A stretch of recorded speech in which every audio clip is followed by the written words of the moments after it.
Soy Luis Rodríguez, activista del Movimiento por la Defensa de los Derechos del Pueblo, MODEP. Hago parte de esta organización desde el año 2010, año en el que se llevó a cabo la lucha en contra de la reforma a la educación, la Ley 30. En ese momento, diferentes escenarios, principalmente las instituciones de educación superior, se levantaron para poder rechazar esa nefasta reforma a la educación. En los diferentes espacios en los que convergimos diferentes activistas en ese momento, nos fuimos agrupando, nos fuimos conociendo las diferentes organizaciones que venían haciendo este papel, no solo de la defensa de la educación, sino los diferentes derechos a los que una persona desde el momento en que nace tiene derecho, y que a lo largo de la historia estos derechos se han venido mercantilizando, se han venido privilegiando y privatizando.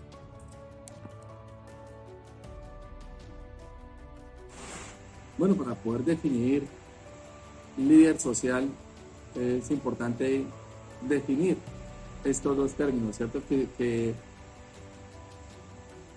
han dado este calificativo a las personas que se atrevieron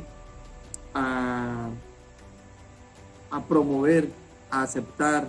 a rechazar. Entonces, hablemos de la palabra líder, ¿cierto? El líder es aquella persona o aquel ser, porque también hay líderes dentro de otras comunidades no humanas, ¿cierto? Podemos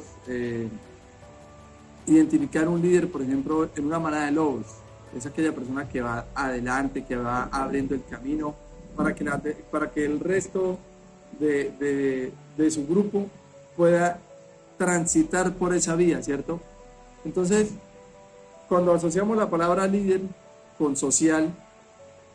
podemos identificar aquellas personas que por su identidad, con lo que representa, con lo que son, de dónde son, a dónde quieren llegar como ser cooperativo, promueven, lideran, generan cambios que favorezcan a una comunidad en general, independientemente de si hay un lazo afectivo o no. Solo se preocupa por un bienestar de una comunidad, porque sabe que si la comunidad se encuentra en unas condiciones aceptables, dignas, ese individuo dentro de esa comunidad se va a ver también beneficiado. Entonces, un líder social es aquella persona que, sin conocer al conjunto de la sociedad, se atreve a pararse en la mitad de una calle y gritar por la defensa de sus derechos, por la defensa de la salud, por la defensa de la educación, por la defensa de una vida digna, de una educación digna. Yo me atrevería a definir un líder social como aquella persona que es capaz de mover cada fibra de su ser por el bienestar de una comunidad.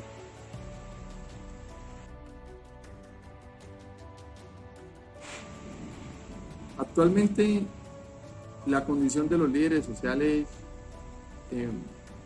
no se puede resumir, no se puede individualizar. Hoy en día, si bien el cambio de gobierno ha generado que los líderes sociales que se encuentran en las urbes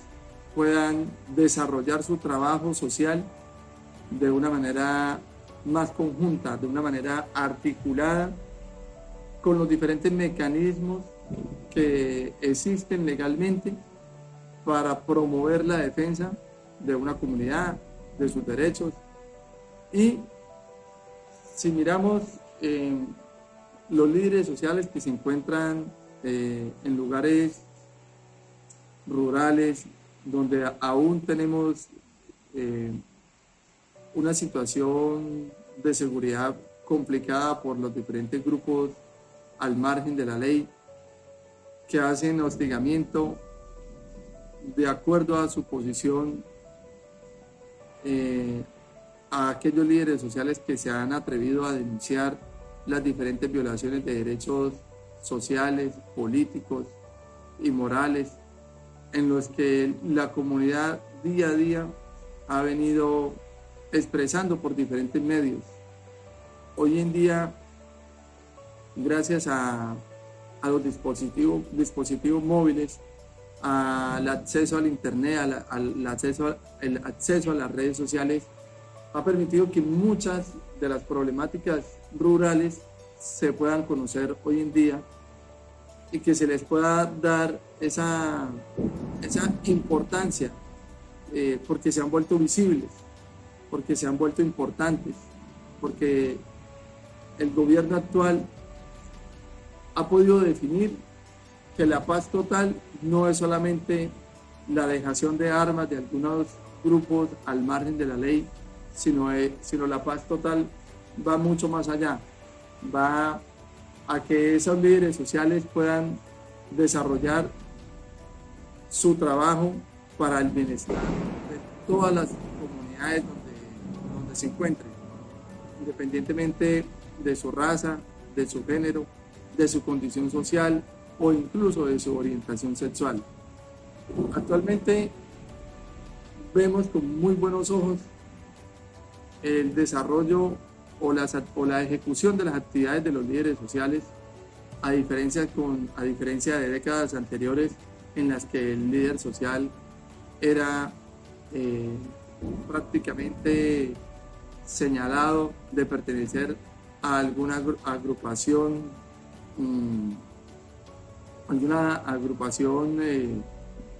guerrillera.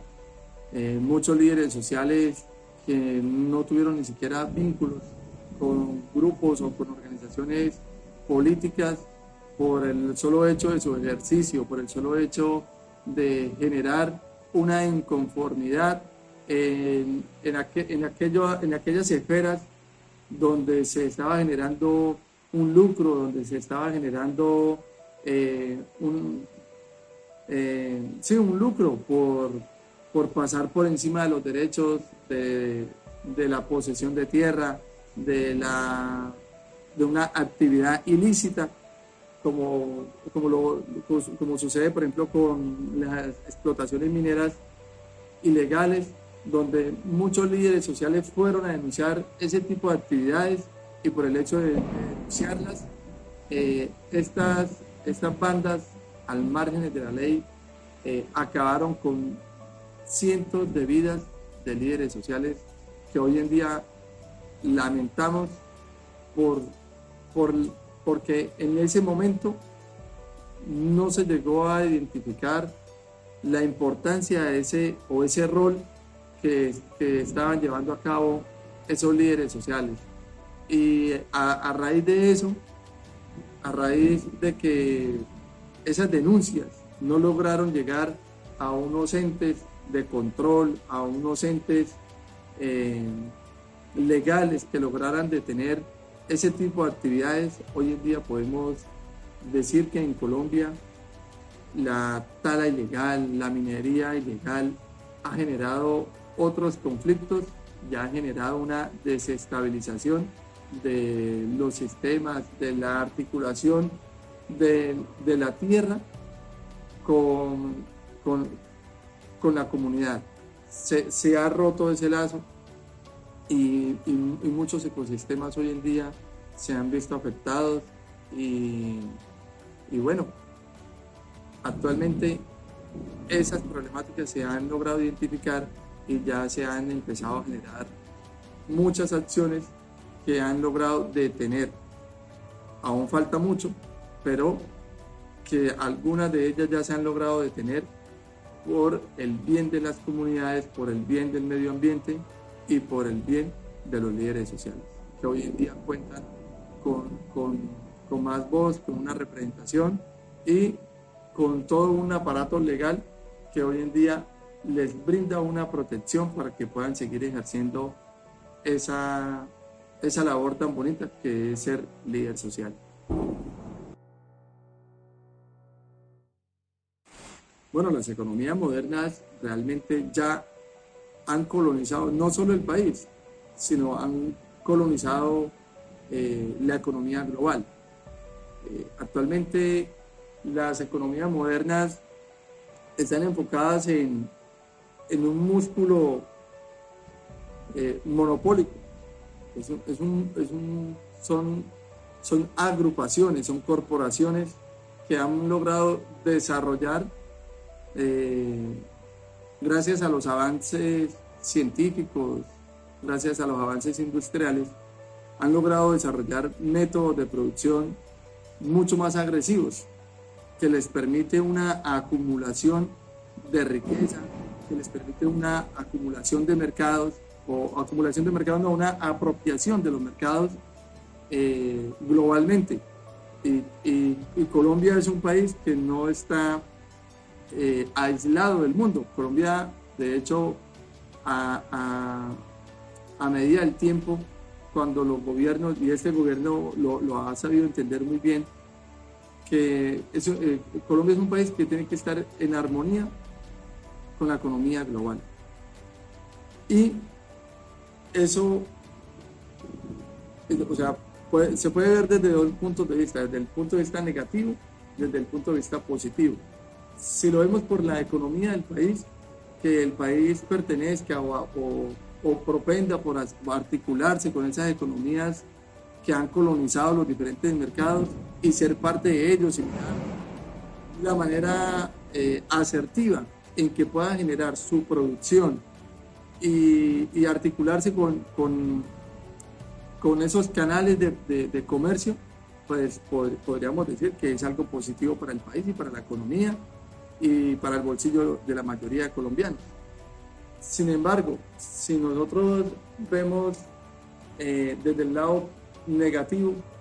cuando se pretenden generar métodos de producción en los que tengamos una armonía con el medio ambiente, en el que tengamos una armonía con nuestra comunidad, que tengamos una armonía con nuestro entorno, entonces ahí ya empezamos a tener dificultades o empezamos a tener diferencias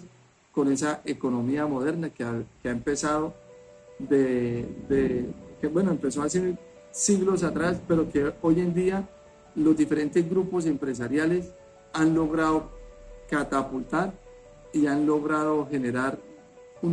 estos grupos económicos han logrado generar una dependencia económica del país hacia esos grupos. Entonces, cuando quieren emerger nuevos capitales que propenden por una producción mucho más amigable, se vuelve un problema para estos grupos empresariales, porque de alguna manera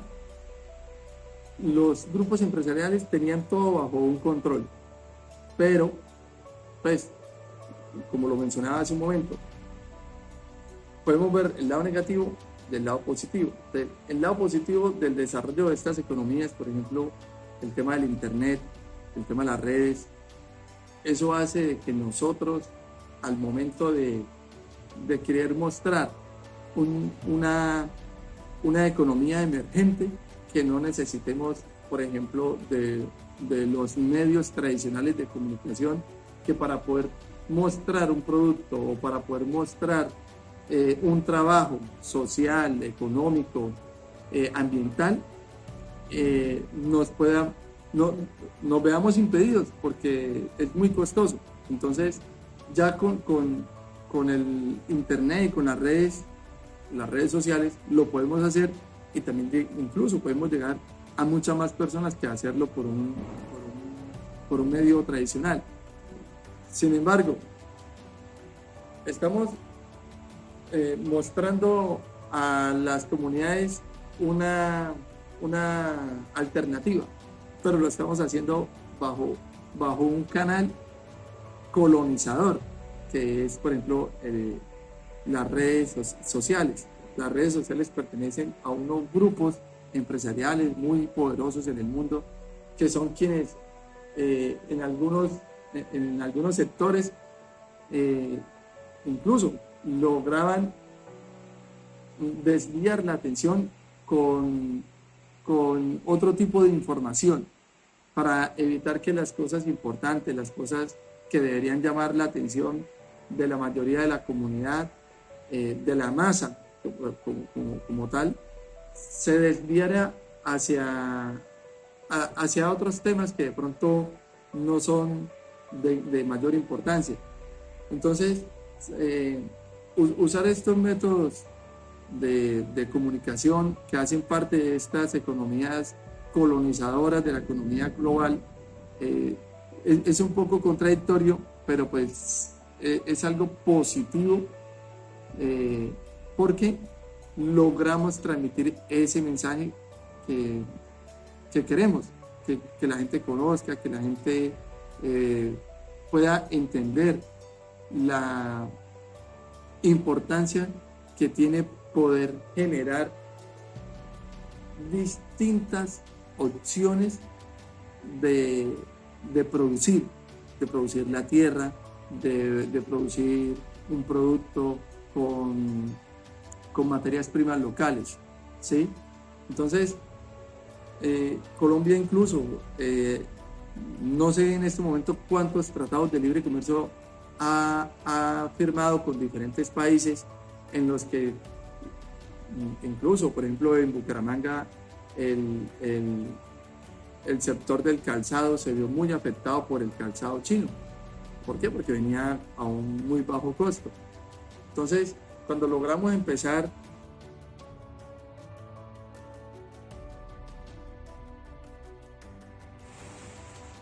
las comunidades afros en Colombia, raizales, a lo largo de la historia han sufrido diferentes violencias. La violencia de la esclavitud, la violencia del despojo de su ser, del despojo de su creencia, de su esencia. Estas comunidades afros realmente han sido marcadas por el dolor, el sufrimiento de siglos, no son décadas, son siglos de demasiada violencia. Y hoy en día en Colombia, y no solo en Colombia, en el mundo, continúan presentándose este tipo de violencias psicológicas, violencia física, en la que las comunidades afro no han podido romper esa cadena. En Colombia, un país tan diverso, un país con una multiculturalidad, como lo dice nuestro presidente, hermosa. Nuestra multiculturalidad es envidiada por otros países porque tenemos un folclore, tenemos una magia, tenemos una esencia que nos hace únicos, una mezcla que nos hace únicos. Y es doloroso ver cuando pasa una persona afro y solo por el hecho de ser afro le hacen una requisa,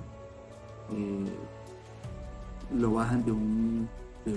no le prestan un servicio, le violan sus derechos, no se los prestan, se los violan. En pleno siglo XXI, en un país como Colombia, diverso, multicultural, donde a diario es evidente el maltrato, el despojo y la violencia contra estas comunidades.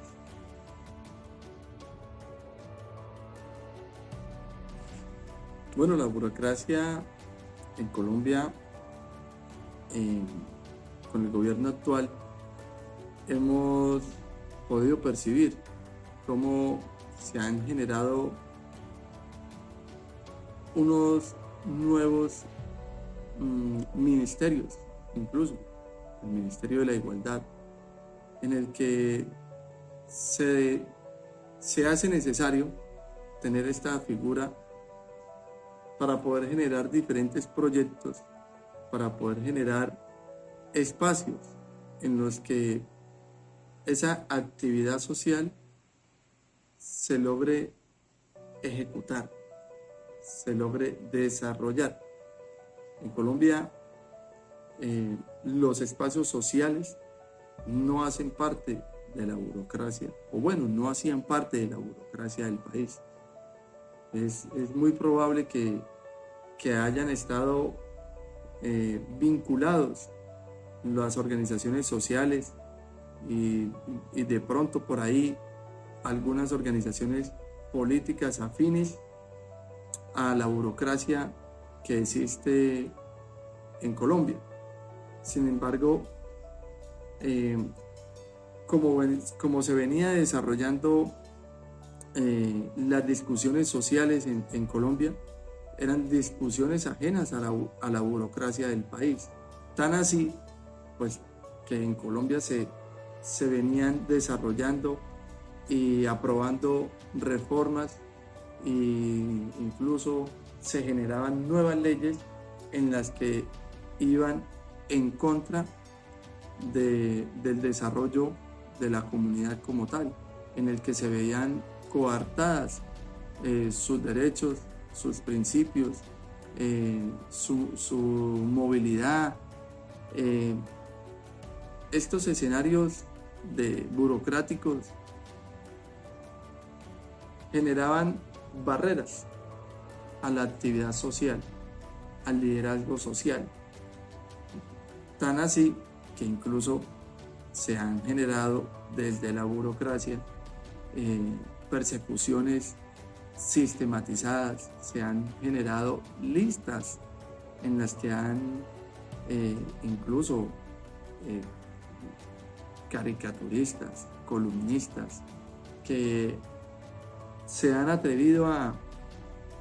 denunciar este tipo de acciones desde la burocracia, desde la institucionalidad. Se han atrevido a denunciar y han sido encasillados para ser perseguidos. Han sido hackeados sus cuentas de redes sociales, sus teléfonos son, como se conoce en Colombia, han sido chuzados, han sido por orden de la misma burocracia, ha sido una persecución constante al movimiento social. Hoy en día, con el nuevo gobierno, pues hay un nuevo aire, ¿cierto? Y el nuevo aire se percibe incluso con gratitud, con el solo hecho de ya tener un ministerio, que es el Ministerio de la Igualdad, en el que se pueden recoger estas diferentes causas sociales y se pueden materializar, se pueden llevar. Podemos pasar, que es algo que siempre se le ha criticado a las organizaciones sociales, que no solo nos quedemos deteniendo el progreso, que las organizaciones sociales están en contra del progreso en Colombia, porque rechazamos ciertas políticas que creemos y consideramos que van en contravía del pueblo colombiano. Entonces, con este nuevo gobierno se da la oportunidad de rechazar esas políticas que iban en contravía del pueblo colombiano, pero no solamente quedarnos ahí, sino que esas propuestas que ya se venían presentando. Incluso cuando inicié con esta entrevista, mencionaba que mi actividad social o como activista o líder social inició en lo que se conoció en Colombia como la MANE, la Mesa Amplia Nacional Estudiantil, en la que los estudiantes logramos construir una propuesta alternativa de educación superior y la cual fue llevada al Congreso, pero pues que todos sabemos que no se volteó ni siquiera a mirar este documento. Entonces, hoy en día con este gobierno podemos llevar esa construcción social de ideas, de propuestas y materializarlas en un proyecto que, si bien dentro de ese ministerio se tendrán que hacer las diferentes ponencias, llevar al Congreso, hacer el lobby y demás, y que se puedan materializar dentro de una ley que pueda cobijar, proteger, beneficiar y desarrollar de una manera mucho más articulada esta actividad social que generan los diferentes movimientos sociales. Sin embargo, es muy probable que con el tiempo se pueda dar una burocratización de estos espacios. Yo actualmente no considero que eso esté sucediendo en el país. Es distinto cuando desde la burocracia, para poder callar al movimiento social, vienen y identifican a los intelectuales, identifican a la gente. Dentro del movimiento social hay gente muy buena, con unas capacidades impresionantes, y entonces llegan y le ofrecen un contrato. La persona dice: no, pues ya tengo trabajo, se va a desempeñar su vida laboral que lo consume y ya no puede seguir desarrollando su trabajo social. Esto podríamos decir que se podría ver incluso como un clientelismo, porque hemos visto que algunas personas llegan a los movimientos sociales tratando de buscar o de hacer ese puente con la burocracia y convertirse en un clientelismo que afecta y perjudica el trabajo de los movimientos sociales.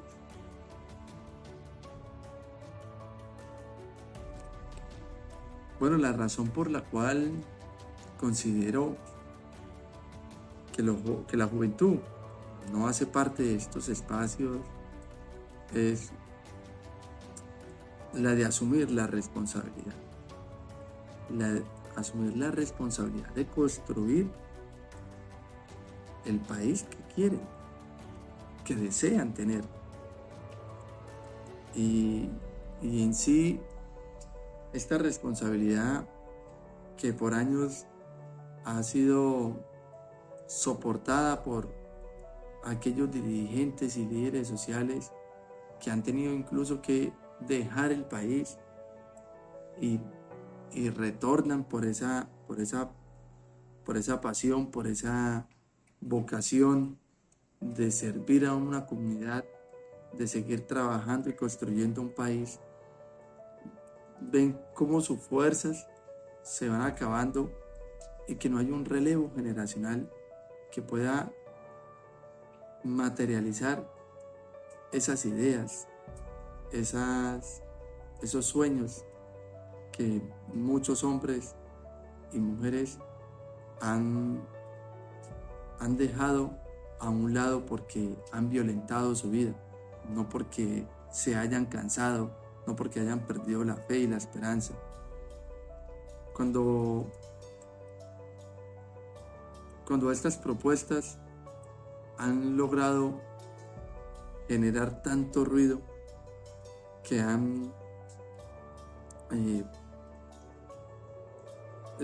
la reacción en cadena ha sido la violencia en los territorios, en las universidades, en los colegios, la violencia hacia los maestros que de alguna manera en medio de su enseñanza dejan ese grano de duda para que el joven trate de despertar e identificar cuál es la importancia de asumir una responsabilidad de construcción de país, de asumir el empoderarse de esos espacios, de ser parte, de generar nuevos espacios de construcción de país. Y eso en parte ha sido por la violencia que en nuestro país ha silenciado tantas voces. Universidades que hoy en día conocemos de planes, pistolas para poder acallar la juventud. A eso le sumamos la dispersión de los jóvenes a causa de las redes sociales, los diferentes influencers que de pronto sin mucho esfuerzo en lograr ser profesionales en cualquier rama de la ciencia o las humanidades, el arte o la cultura, han logrado generar una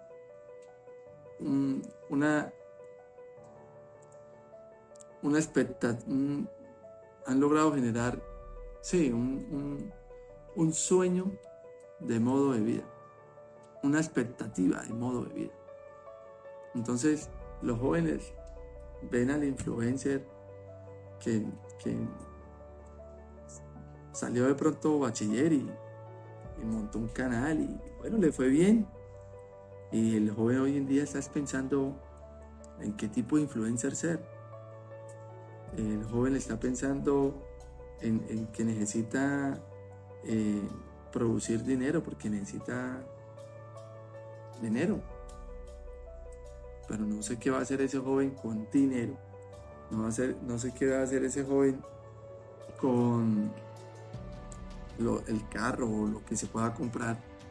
si no va a tener un país en el que pueda disfrutar de su dinero, en el que pueda disfrutar de su trabajo, porque bueno, en fin, es un trabajo ser influencer, tiene que dedicarle un tiempo para poder producir el material audiovisual que va a mostrar. Pero ¿de qué sirve todo eso que pueda lograr si en el país en el que va a vivir se encuentra al revés, donde no va a haber espacios verdes, donde no va a haber espacios dentro de una ciudad para el libre desarrollo de la persona, de la cultura? Entonces, es muy importante que los jóvenes hoy en día pierdan el temor a ser violentados, que aprovechemos este gobierno que ha venido con un cambio